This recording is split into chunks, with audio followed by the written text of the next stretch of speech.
A perfeição moral consiste na maceração do corpo. Para resolver esta questão, eu me apoio sobre os princípios elementares e começo por demonstrar a necessidade de cuidar do corpo, que, segundo as alternativas da saúde e da doença, influi de maneira muito importante sobre a alma, que é preciso considerar como cativa na carne. Para que essa prisioneira viva, se divirta e conceba mesmo as ilusões da liberdade, o corpo deve estar são, deve estar disposto e vigoroso. Sigamos a comparação. Eles, pois, em perfeito estado, ambos. Que deve fazer para manter o equilíbrio entre as suas aptidões e suas necessidades tão diferentes? Aqui, dois sistemas se defrontam: o dos ascetas, que querem abater o corpo, e os dos materialistas, que querem rebaixar a alma. Duas violências, que são quase tão insensatas uma quanto a outra. Ao lado desses grandes partidos, formiga a numerosa tribo dos indiferentes, que, sem convicção e sem paixão, amam tibiamente e gozam com a economia. Onde, pois, está a sabedoria? Onde, pois, está a ciência de viver? Em nenhuma parte. E esse grande problema permaneceria inteiramente por resolver se o Espiritismo não viesse em ajuda aos pesquisadores em lhes demonstrando as relações. Uma vez que são necessários um ao outro, é preciso cuidar de ambos. Amais, pois, vossa alma, mas cuidai também do corpo, instrumento da alma. Desconhecer as necessidades que são indicadas pela própria natureza é desconhecer a lei de Deus. Não o castigueis pelas faltas que o vosso livre-arbítrio fê-lo cometer, e das quais ele é tão irresponsável como o é o cavalo mal dirigido pelos acidentes que causam. Sereis, pois, mais perfeitos se, martirizando o corpo, com isso não ficais menos egoístas, menos orgulhosos e poucos caridosos para com o vosso próximo? Não, a perfeição não está nisso. Ela está inteiramente nas reformas que fareis vosso espírito suportar. Dobrai-o, submetei-o, humilhai-o e mortificai-o. É o meio de torná-lo dócil à vontade de Deus e único que conduz à perfeição. Georges, Espírito Protetor, Paris, 1863. Então, agora vamos ouvir o nosso irmão Enio, que com certeza será inspirado pelos Espíritos de Luz para nos trazer o alimento da alma que tanto almejamos, né?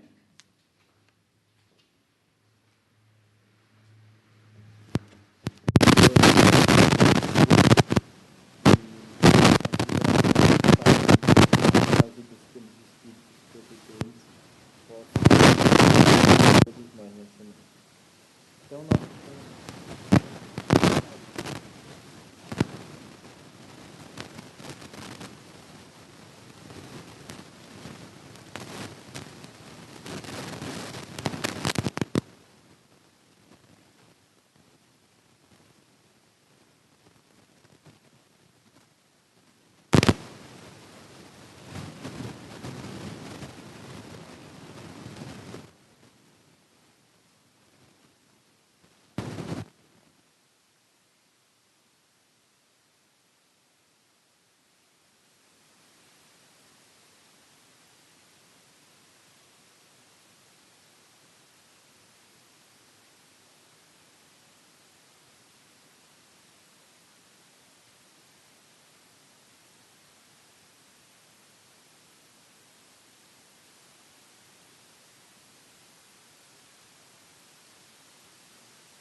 ele começou a estudar o fenômeno da histeria, em que muitas, na maioria das vezes, mulheres eram ali internadas com paralisia nos membros, com dormência, elas não conseguiam sentir, por exemplo, pontadas de agulhas na sua pele, nas suas pernas, elas não reagiam aos estímulos.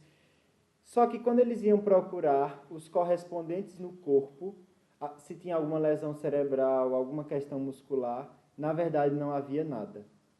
E Freud começou a se perguntar, o que é que acontecia para que... Porque não era fingimento. Alguns médicos achavam que aquilo era um teatro. Mas se ele pegasse uma agulha e enfiasse na perna daquela mulher que estava adormecida, ela não sentia nada. Então não havia como você fingir que não estava sentindo dor quando tem uma agulha colocada, enfiada na sua pele. E aí Freud começou a se perguntar, mas como é que existe uma manifestação física e que não há um correspondente físico que justifique essa questão? E aí ele começou a fazer o trabalho de escutar esses pacientes. E ele buscava, na história desses pacientes, ideias de natureza conflituosa que talvez justificassem aquela questão. E quando ele chegava, muitas vezes, no ponto da história desse paciente em que ele achava essa ideia conflituosa, a questão física, a paralisia dos membros, a dormência, ela conseguia ser curada. Então, ele começou a perceber que algumas ideias aflitivas, algumas ideias conflituosas na nossa vida, alguma emoção muito forte, algo que nos marca muito, pode, se a gente não conseguir elaborar, se a gente não conseguir criar, se a gente não conseguir encontrar com essa ideia de uma maneira mais saudável, ela pode se manifestar no nosso corpo de uma maneira patológica.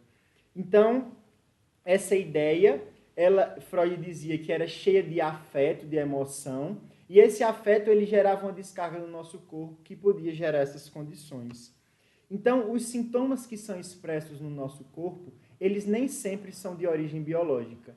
E hoje nós vamos ver que todos os sintomas que nós manifestamos no nosso corpo, eles têm outra origem, que na verdade é o nosso espírito. E aí, a partir dessas ideias de Freud, de que não necessariamente a doença física ela está relacionada a uma condição física mesmo, mas sim a uma condição psíquica, psicológica, foi se desenvolvido o que nós conhecemos hoje como psicossomática, que é a ciência que estuda a relação entre corpo e mente. Como é que essa mente ela vai influenciar no nosso corpo? Porque apesar de nós, da doutrina espírita, fazermos essa distinção entre o corpo e o espírito, quando estamos encarnados aqui na Terra, nós não temos como fazer essa distinção. São dois polos que estão juntos e que nós não temos como separar agora o corpo do espírito. Então, as alterações do espírito, elas se manifestam no nosso corpo. Da mesma maneira, as alterações do nosso corpo, elas vão se manifestar no nosso espírito, que é o que a mensagem do Espírito Jorge, do cuidar do corpo e do espírito, no Evangelho segundo o Espiritismo, ela vai nos dizer. Que é esse movimento recíproco, em que alterações do nosso corpo vão influenciar na nossa alma e alterações da nossa alma vão influenciar no nosso corpo. Então, a ideia principal é que as nossas doenças, elas possuem um fundo psíquico e emocional. Todas as nossas doenças, e nós vamos ver, e a doutrina espírita vai nos explicar por que toda doença possui um fundo psíquico e emocional. Então agora, eu gostaria que todos aqui começassem a pensar naquele órgão ou naquela parte do corpo em que nós mais temos fragilidade.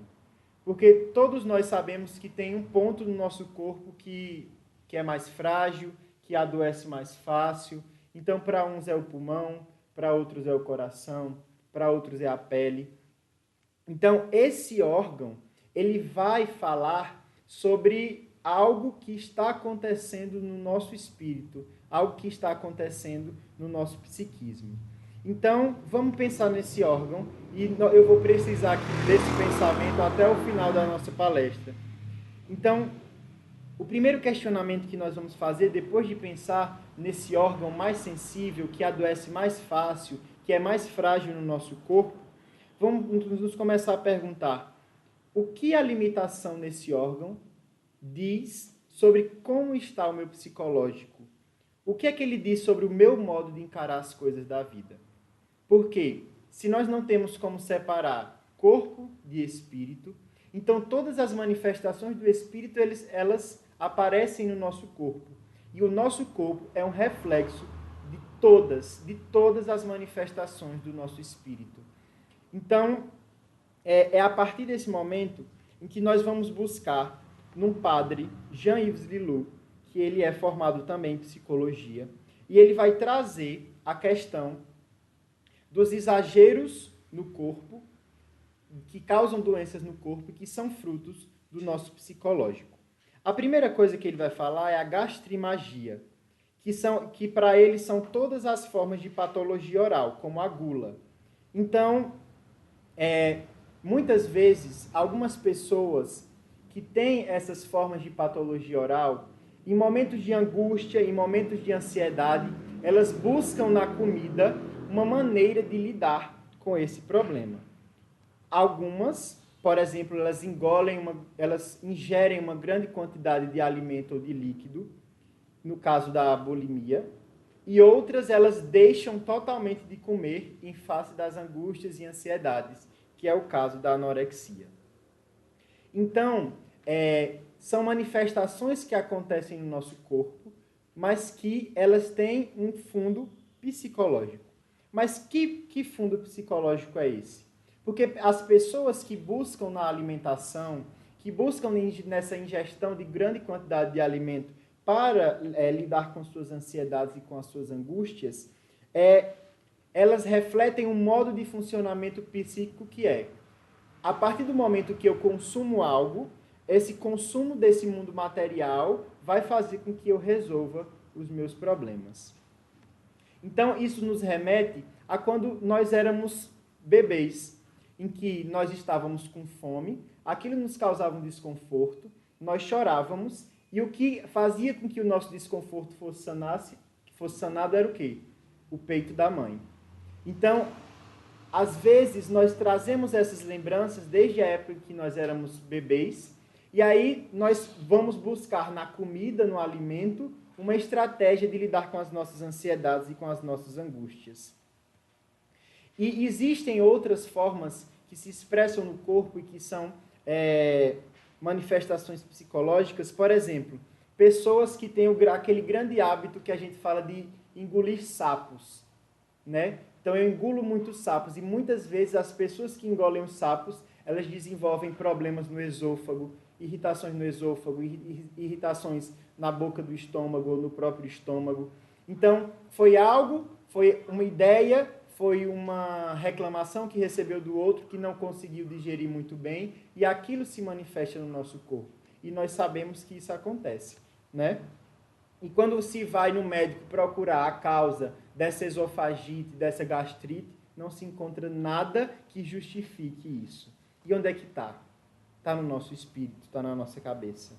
E aí, qual é a estratégia que o Jean-Yves Villoup diz para essas pessoas que buscam o consumo do mundo material para lidar com as suas ansiedades e angústias? Consumir coisas positivas e não apenas os bens materiais. Né? Consumir livros edificantes, consumir outras coisas que não necessariamente sejam a comida. E aí buscar o descobrimento dessas causas da ansiedade e desenvolver novas estratégias de enfrentamento. Outro ponto interessante, além da gastrimagia que ele fala, é a filarguria, que nós conhecemos mais claramente como o quê? Como a famosa prisão de ventre. Então, muitas vezes, essa prisão de ventre não é apenas uma prisão de ventre do nosso corpo, mas é uma prisão de ventre da nossa vida, em que nós, muitas vezes, manifestamos um comportamento apegado às coisas materiais. Então, nós temos dificuldade de desapegar. E nós ficamos apegados a ideias, nós ficamos apegados a conceitos, nós ficamos apegados às pessoas, nós ficamos apegados ao nosso dinheiro. E, muitas vezes, esse comportamento de apego ele se reflete no nosso corpo. E aí, muitas vezes, nós desenvolvemos aquela prisão de ventre crônica, né? E que está ligada a essa questão de guardar tudo para si. E é nesse movimento de guardar em que a gente vai manifestá-lo no nosso corpo. Então, para que nós lidemos melhor com isso, é fazer o exercício de desprendimento, de doar algo de si. Porque quando se doa algo de si, não se guarda mais para si. E aí se lida melhor com isso. Outro ponto que ele vai falar é o orgê, ou a cólera. E ele vai dizer que quando nós temos atitudes de cólera frequentes, em que a cólera é uma reação frequente na nossa vida, muitas vezes nós manifestamos várias doenças no fígado. porque a cólera ela vai fazer com que o nosso fígado ele produza muita bile, e aí nós estamos pouco a pouco destruindo. Principalmente se for aquela cólera reprimida, em que a gente diz que não tem, não manifesta para o outro, mas está guardando ali para si. Mas quando a gente guarda, aquilo não vai para canto nenhum. Aquilo precisa se manifestar em algum lugar, e sempre é manifestado no nosso corpo. E quando a gente tem essa atitude de cólera, existe uma dificuldade muito grande de aceitar o outro como uma pessoa diferente de nós, como uma pessoa que tem suas fragilidades, como uma pessoa que tem seus defeitos. E aí a gente se irrita porque ela fez algo conosco e a gente não faz a atitude de compreensão, a gente não perdoa.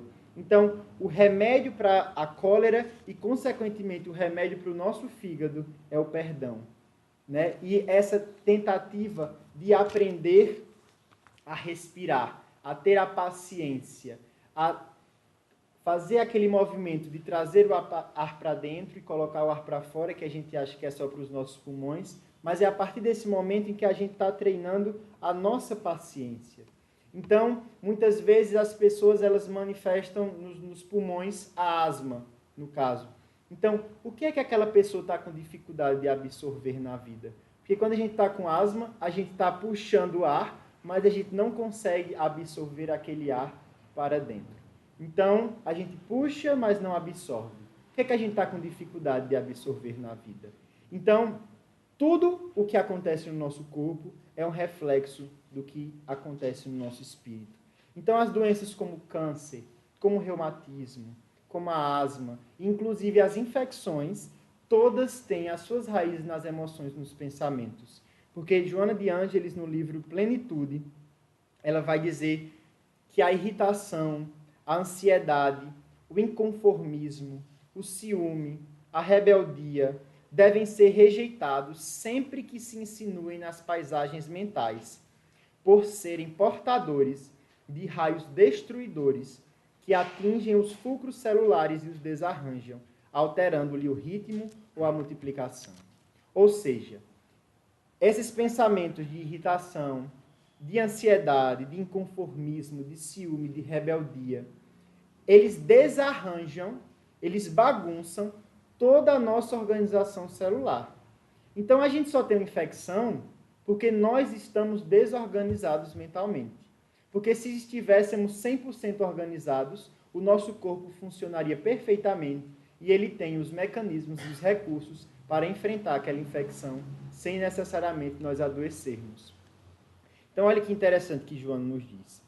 Esses sentimentos negativos, quando insinuados dentro do nosso espírito, eles são portadores de uma energia que desarranja as nossas organizações celulares. Então, o que é o câncer? O câncer é uma multiplicação desordenada das nossas células. Mas por que essa multiplicação está desordenada?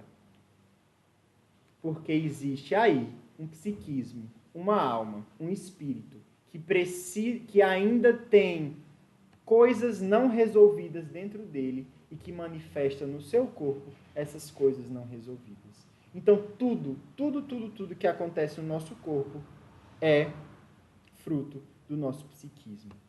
Então, é aí que entra a doutrina espírita, em que Allan Kardec, no comentário 135 do Livro dos Espíritos, ele vai dizer que o homem é formado por 3 partes essenciais: o corpo, a alma, que é o espírito encarnado, e o perispírito, que é esse elo de ligação entre o corpo e a alma.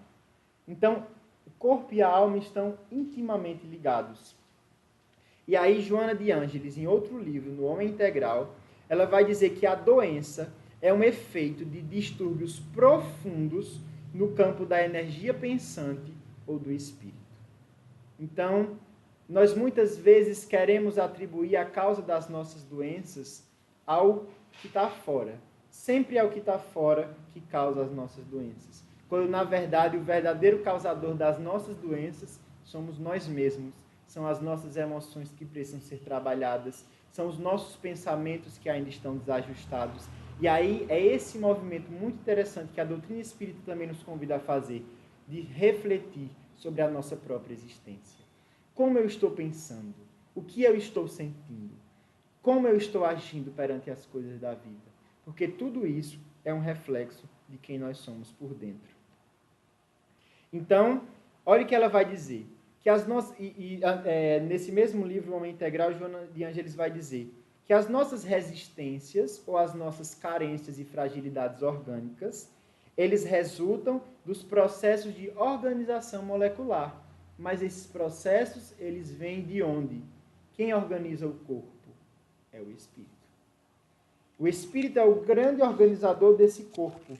E aí é a partir desse momento em que nós vamos vendo que toda doença, ela comunica algo sobre nós mesmos. Porque só há doença porque existem doentes. E aí, o grande trabalho agora dessa nova medicina, do novo século, não é tratar mais a doença, mas é de ver como esse doente está causando essa doença. Porque agora o foco é quem está doente. Porque se eu tenho problemas intestinais, porque eu tenho um apego muito grande às minhas coisas da vida, isso significa que o que precisa ser tratado não é o meu intestino, mas é a minha mente e o modo que eu lido com as coisas da vida. Se eu engulo sapos e fico guardando mágoa, guardando rancor e colocando aquilo no meu corpo, o problema não está no meu estômago que desenvolve uma gastrite. O problema está em mim que faço esse movimento. Então, temos que olhar para nós enquanto doentes e não necessariamente para a nossa doença. Porque a doença, ela também pode ser um caminho de cura. Porque a doença é um alerta de como nós estamos. Se nós não conseguimos perceber psicamente como nós estamos, aí aquilo se manifesta no corpo como um aviso de dizer, olha o que tu está fazendo. Olha como tu está agindo perante a vida. Olha como tu está reagindo perante as situações. E a doença, ela é geradora de um profundo processo de autoconhecimento. Porque a gente vai começar a refletir porque ela é um reflexo de nós mesmos. Então, o autoconhecimento não é saber apenas quais as doenças que eu tenho. Assim, a pessoa chega, não, quais as doenças que você tem? Eu tenho diabetes, hipertensão, e acha que está se conhecendo. Quando, na verdade, o processo de autoconhecimento é saber por que aquelas doenças existem em nós. E como estamos colaborando para o desenvolvimento e para a manutenção daquela doença. Porque nós não temos nenhum relato de que Jesus ficou doente. Porque era o espírito que estava perfeitamente organizado, mentalmente. E aí não tinha expressão no corpo dessa desorganização. Então, era um perfeito equilíbrio que Jesus tinha entre o seu corpo e o seu espírito. E é aí que trazemos uma mensagem que para nós foi uma das maiores descobertas, que é uma mensagem chamada A Cura Própria do Espírito Emmanuel, psicografia de Chico Xavier, no livro Segue-me. E ele comenta a passagem que está no Evangelho de Mateus, no capítulo 9, no versículo 35, que diz assim, pregando o Evangelho do Reino e curando todas as enfermidades. E olha o que Emmanuel vai dizer que interessante. Cura a catarata e a conjuntivite, mas corrige a visão espiritual dos teus olhos. Medica a arritmia e a dispneia. Contudo, não entregues o coração à impulsividade arrasadora. Combate a neurastenia e o esgotamento. No entanto, cuida de reajustar as emoções e tendências. Persegue a gastralgia, mas educa os teus apetites à mesa. Melhora as condições do sangue. Todavia, não sobrecarregues com os resíduos de prazeres inferiores. Guerreia a hepatite. Entretanto, livra o fígado dos excessos em que te comprazes. Remove os perigos da uremia.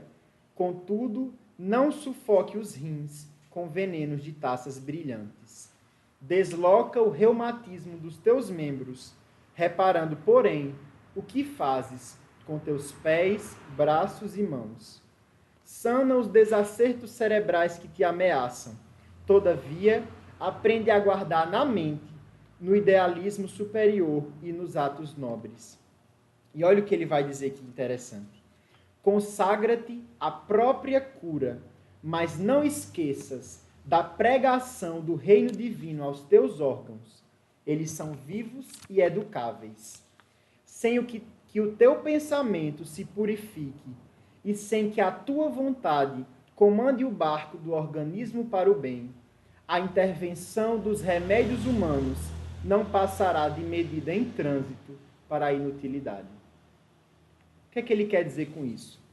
Que a gente pode buscar curar a catarata, a conjuntivite, a surdez, a arritmia, a dispneia, a gastralgia, a hepatite, o reumatismo. A gente pode muito bem buscar curar tudo isso com os remédios, mas sem a purificação do pensamento e sem que a nossa vontade comande o barco do organismo para o bem, esses remédios não servirão de nada. Ou seja, não adianta curar só o corpo se a alma também não está curada. E aí ele vai dizer, prega o reino divino aos teus órgãos, porque eles são vivos e educáveis. E aí a gente vai voltar. Se a cólera, se as atitudes de cólera atacam o fígado, onde é que no Evangelho vai ter a cura da cólera e, consequentemente, a cura do fígado? Quando Jesus ele vai dizer, perdoai não 7 vezes, mas 70 vezes 7. Quando a gente vai para buscar na ansiedade a compulsão alimentar ou a privação alimentar, onde é que está o remédio dessa ansiedade que vai curar também essa compulsão ou privação alimentar? Está lá no Evangelho, quando Jesus diz, não vos inquieteis por vossa vida, basta a cada dia o seu mal. E aí quando a gente muitas vezes desenvolve o problema da prisão de ventre, que é em decorrência do nosso apego que nós temos às coisas, o remédio e a cura também está lá no Evangelho, quando Jesus diz, não entesoureis para vós tesouros sobre a terra, onde a traça e a corrosão consomem, e os ladrões arrombam e roubam. Então, essas são algumas demonstrações de que o Evangelho é um grande tratado de saúde, e não apenas um tratado de saúde da alma, mas também um tratado de saúde do corpo. Porque quando a gente cura a alma, a gente está fazendo um movimento também de cura do corpo. E se buscarmos no Evangelho, nós encontraremos lá todas as indicações para que tenhamos uma saúde perfeita. E talvez não a tenhamos, não a atinjamos aqui na Terra, porque nós trazemos as cargas de um passado em que nós ainda não conseguimos resolver. E esse passado ele se manifesta no nosso corpo, mas nós conseguiremos lidar com essas doenças bem melhor, porque nós saberemos que não é a doença que precisa ser curada, mas somos nós que estamos doentes. Então, esse grande tratado de saúde, ele foi trazido por Jesus.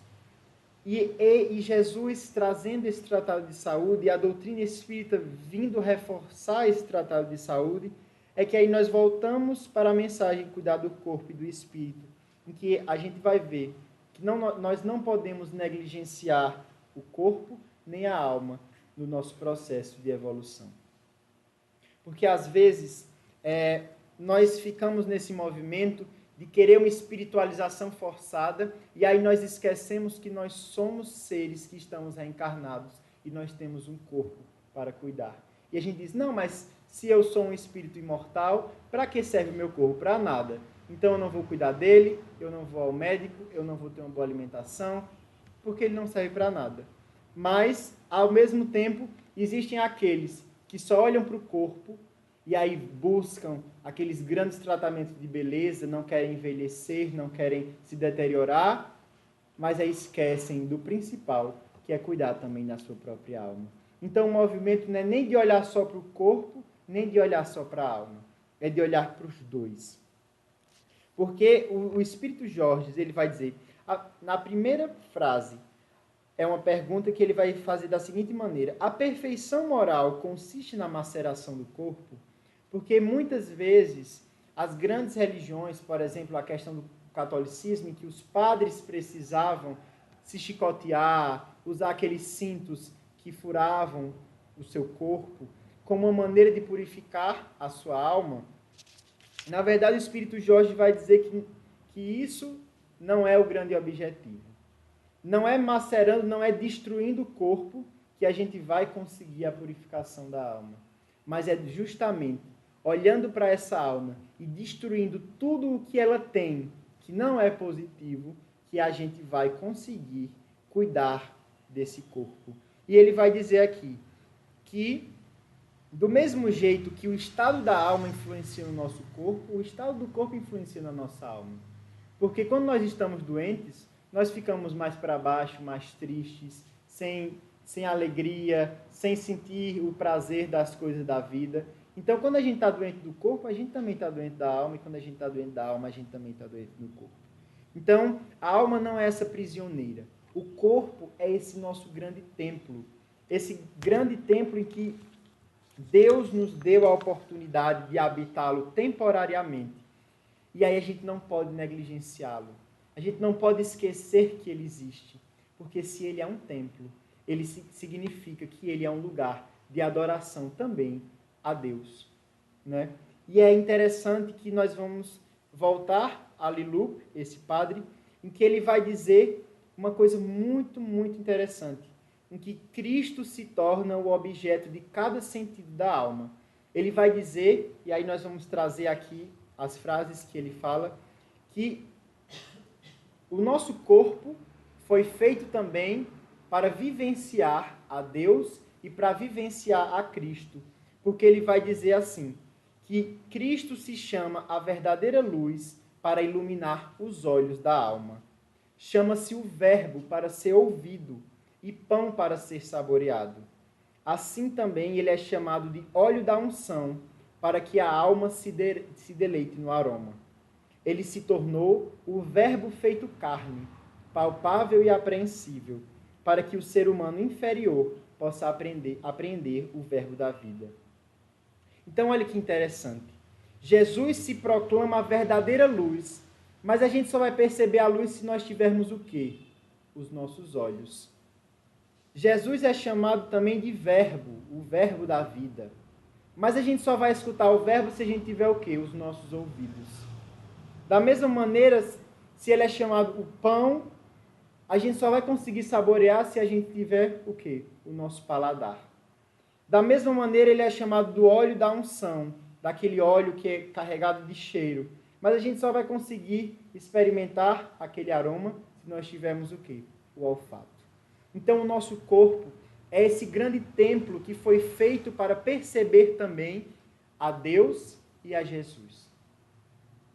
É esse grande templo em que nós precisamos nos voltar para ele também. Esse templo do Espírito. E quando a gente fala do corpo como templo, a gente também precisa falar de como nós estamos lidando com o corpo do outro. Como é que a gente está lidando com esse corpo? A gente está respeitando a história, porque se nós formos ver, o nosso corpo ele traz as nossas memórias mais profundas.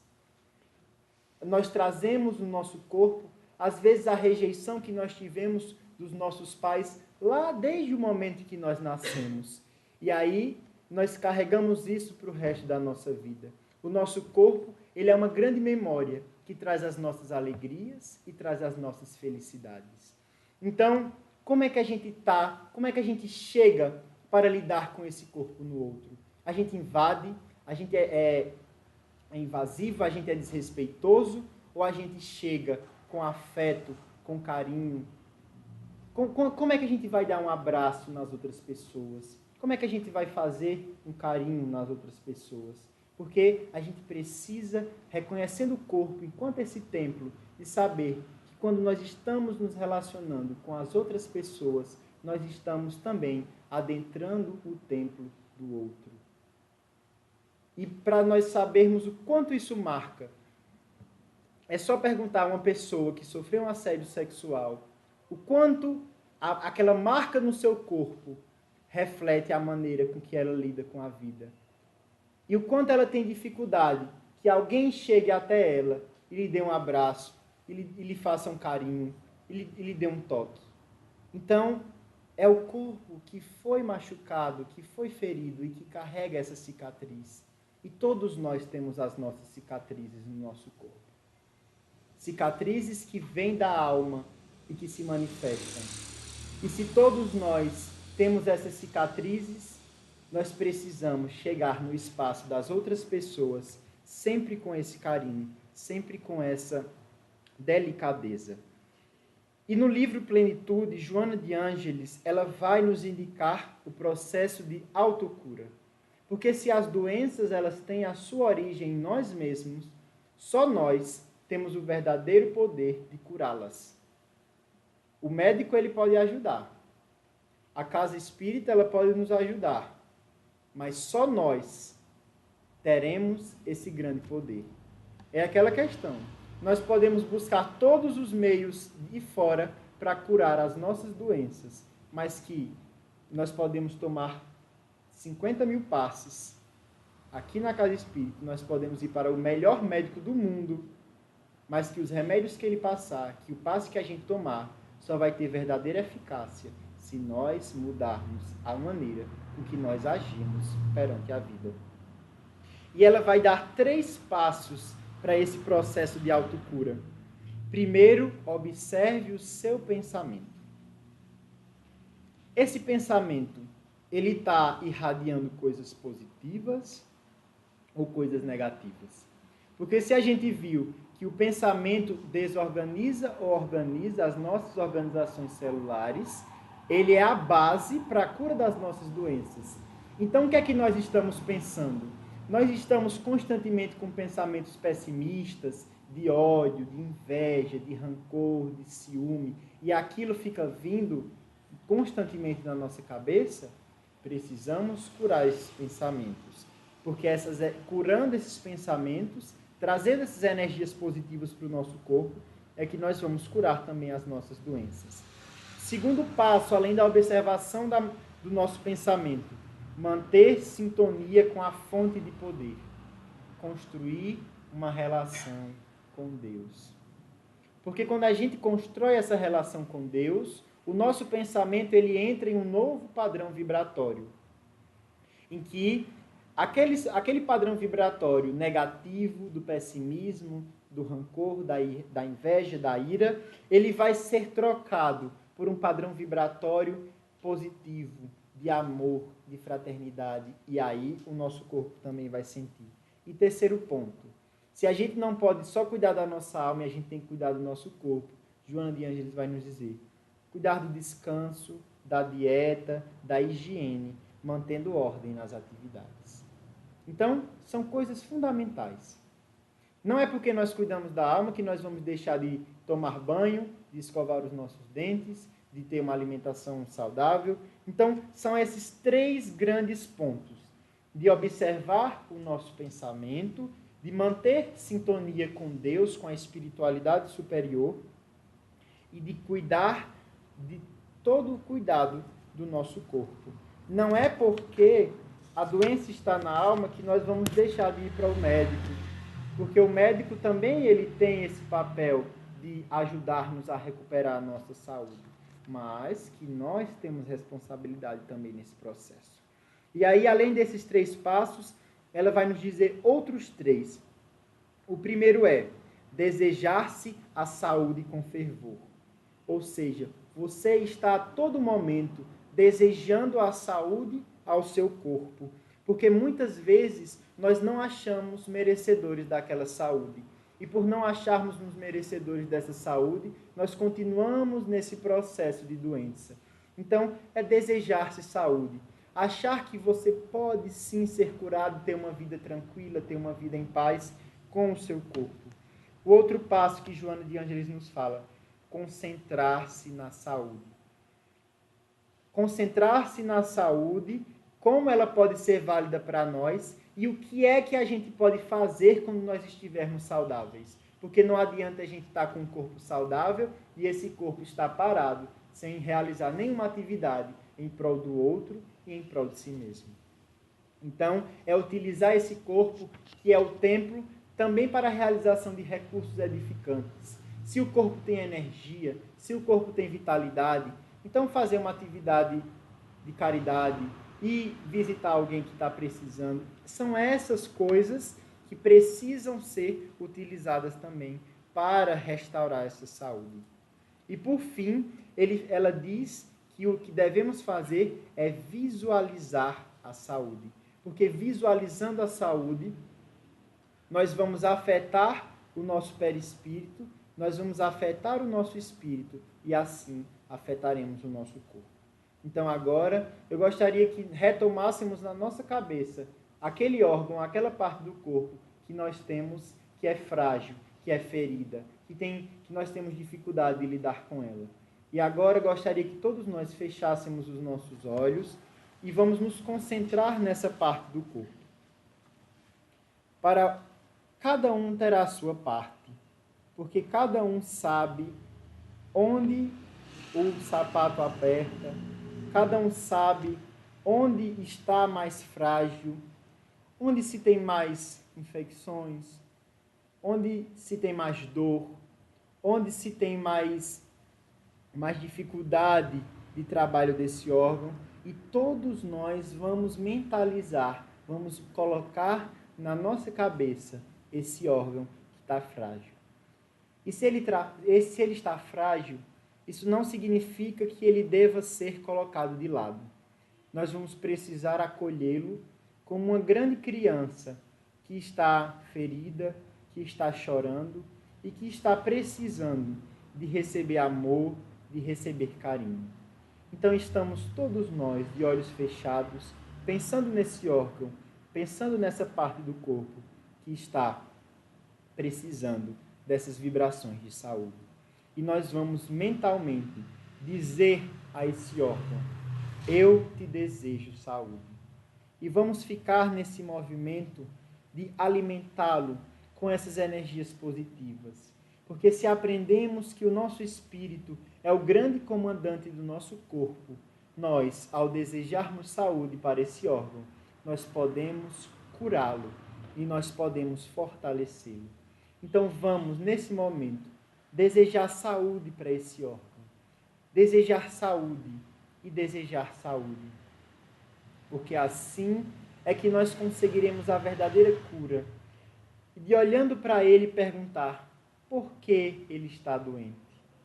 O que é que existe em nós que o faz ficar doente, que o faz ficar ferido, que o faz ficar frágil? O que é que existe dentro de nós? O que é que eu não estou conseguindo digerir? O que é que eu não estou conseguindo absorver? O que é que eu não estou conseguindo filtrar? O que é que eu não estou conseguindo lidar com as emoções e que ponto? E aí vamos continuar nesse processo de desejar saúde aos nossos órgãos.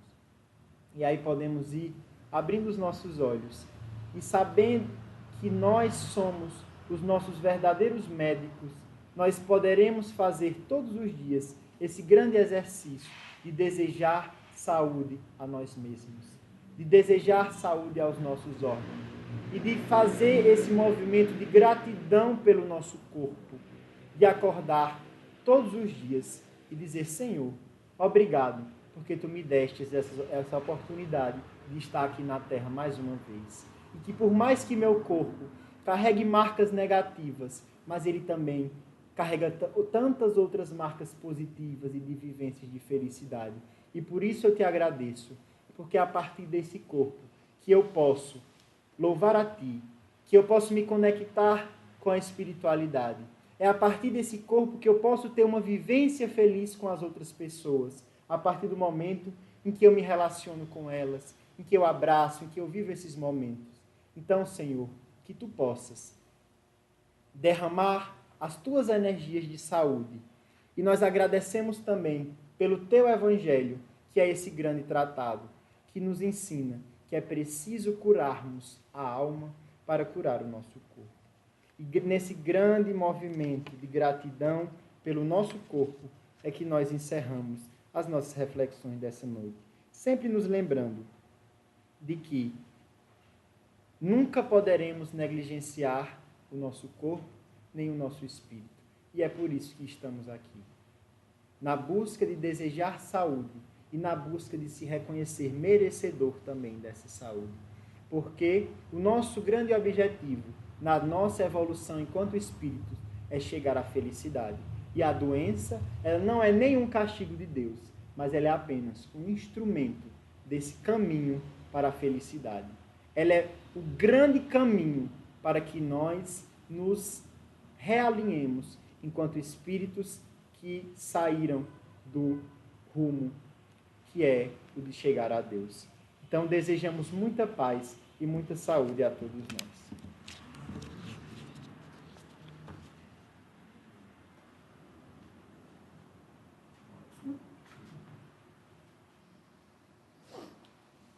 Muito obrigada, Henrique. Jesus te abençoe.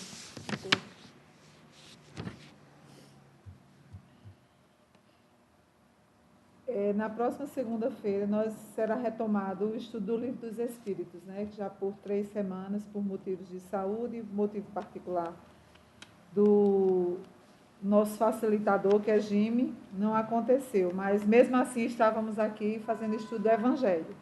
Então, na próxima segunda-feira, sintam-se convidados para participar do estudo do Livro dos Espíritos a partir das 8 horas. Relembramos a necessidade de implantarmos o Evangelho em nossos lares, plantar um momento de oração com a família, mesmo que não seja o Evangelho, quem tiver prática, for católico, outra coisa, seja um momento de oração e de comunhão da palavra de Deus, de uma oração, de uma reza, mas é muito importante acendermos essa luz dentro das nossas residências, dos nossos lares. Continuamos pedindo que não relaxemos as orações, as nossas preces pelos nossos irmãos suicidas e por pessoas que têm ideação suicidas. A depressão, muitos são acometidos por depressão, então as nossas preces certamente atenuarão e levarão a algum tipo de ajuda e consolo. Igualmente pedimos que continuemos rezando pelos irmãos da Síria, pelo nosso país, né, que precisa tanto de equilíbrio. Estamos vivendo assim problemas sociais e mais de um ano de política, e a gente sabe que isso pode se acirrar ainda mais, que a gente coloque as nossas orações por esses possíveis candidatos, por nós, para que o nosso país encontre o rumo certo. Antes da prece final, que será proferida por Gilson, eu sempre costumo procurar uma prece, alguma mensagem que tenha a ver com o tema.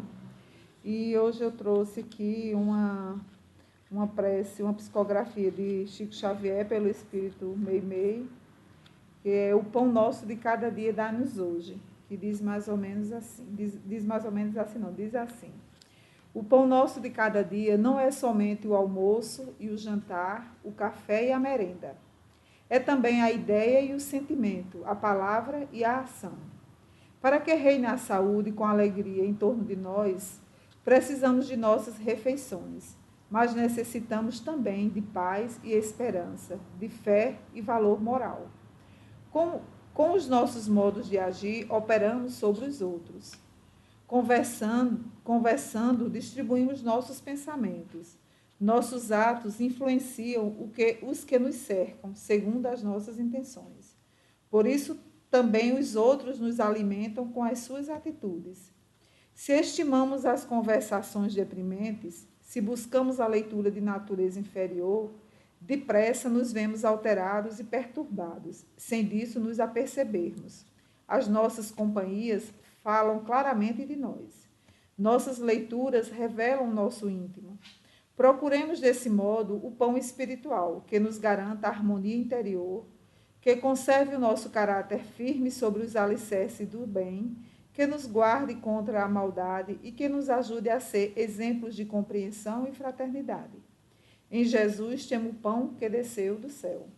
E ainda hoje o Mestre continua alimentando o pensamento da humanidade por intermédio de um livro, que é o Evangelho Divino, em que ele nos ensina, através da bondade e do amor, o caminho de nossa felicidade para sempre.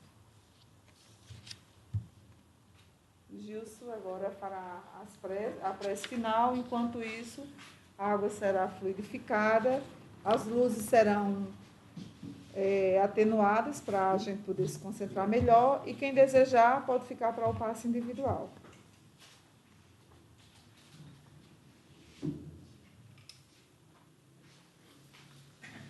Meus irmãos, minhas irmãs, encarnados, seus irmãos que já estão no mundo espiritual,